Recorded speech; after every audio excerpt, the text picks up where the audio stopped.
कल हम लोगों ने, हालांकि हमारे जनपद में धारा 144 लगी रहती है, लेकिन कुछ चुनाव के दृष्टिगत धारा 144 में कुछ संशोधन किया है और उसमें कुछ अतिरिक्त हमने बिंदु भी ऐड किए हैं। जैसे कि 100% आचार संहिता का अनुपालन हर किसी को करना है। तो अगर कोई व्यक्ति आचार संहिता का उल्लंघन करता है तो आरपी एक्ट या आईपीसी की अन्य धाराओं के साथ साथ धारा 188 आईपीसी के अंतर्गत भी उसके खिलाफ कार्रवाई की जाएगी। और अब से किसी भी प्रकार का कोई भी व्यक्ति या राजनीतिक दल या प्रत्याशी अगर निर्वाचन क्षेत्र में किसी भी प्रकार की कोई जनसभा या कोई सामूहिक कार्यक्रम करता है तो उसको उसकी परमिशन लेनी होगी। उसकी बिना परमिशन लिए अगर कोई कार्यक्रम होगा तो उसकी वो उल्लंघन होगा। और किसी भी प्रकार की जो बिना परमिशन के वाहनों का इस्तेमाल है कैंपेनिंग के पर्पज से, वो भी निषिद्ध होगा। 100% अब कैंपेनिंग में जो भी वाहन इस्तेमाल होने हैं उसका सक्षम स्तर पर आरओ या एआरओ स्तर पर उनको परमिशन लेना होगा, उनको बताना होगा कि ये वाहन हमारे कैंपेनिंग में इस्तेमाल किए जाएंगे। कैंपेनिंग के दौरान वाहनों का जुलूस या बड़ा कोई कारकेड निकालना, उस पर भी एमसीसी के कुछ गाइडलाइंस हैं। 10 से अधिक वाहनों का जुलूस एक साथ नहीं निकाला जा सकता। अगर कोई व्यक्ति 10 से अधिक वाहनों का जुलूस निकालता है तो उसमें उसको 10-10 के समूह बना के तोड़कर अपना जुलूस निकालना होगा और दो समूहों के बीच में 100 मीटर से अधिक का डिस्टेंस होना चाहिए। और ये वाहन, इसमें हर प्रकार के वाहन शामिल हैं, 2 पहिया, 4 पहिया, 3 पहिया, रिक्शा, हर प्रकार के वाहन इसमें शामिल हैं।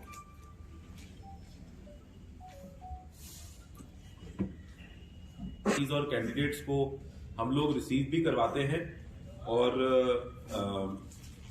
इसमें जो मुख्य बिंदु हैं वो यही हैं कि चाहे वो व्हीकल्स का यूज हो या चाहे वो किसी भी अन्य चीज का यूज हो, कोई भी व्यक्ति मसल पावर यानी गुंडागर्दी, मनी पावर यानी पैसे को लेकर प्रलोभन का इस्तेमाल ना करे और कोई भी किसी व्यक्ति को फ्री में किसी प्रकार की कोई चीजें ना बांटे और कोई भी ऐसी गतिविधि ना करे जिससे कि वोटर्स को निर्भीक होकर और निष्पक्ष होकर वोट डालने में किसी प्रकार की कोई दिक्कत आए। तो ये सारी चीजें हम लोग इस गाइडलाइंस के अंतर्गत पालन करवाते हैं और करवाएंगे।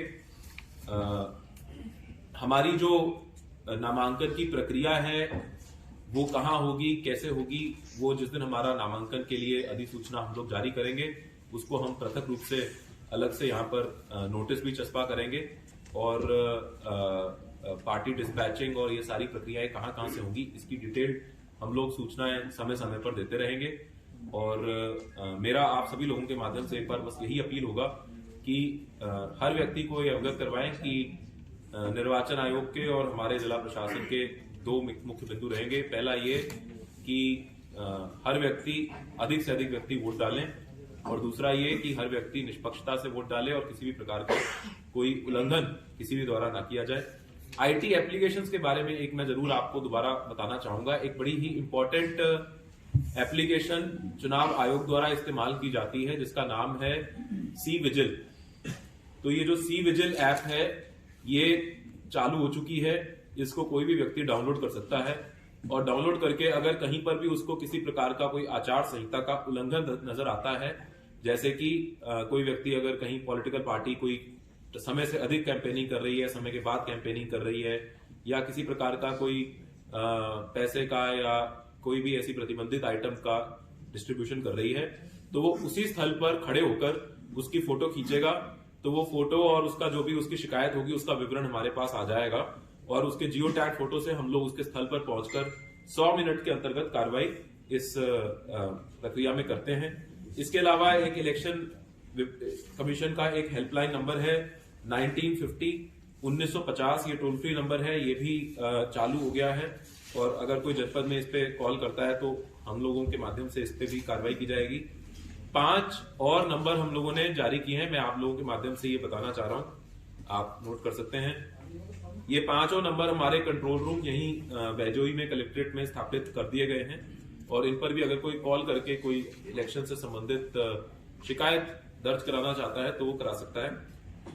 हमारा जो बैजोई का एसटीडी कोड है 5921 संबल का ये STD कोड है 05921, ये हर नंबर के सामने लगेगा। उसके बाद जो नंबर है वो है 297201 और बाकी के नंबर भी इसी प्रकार से है 203456 201 203 204 205 206। ये 5 नंबर हैं, ये स्थापित हो गए हैं और ये भी चलेंगे।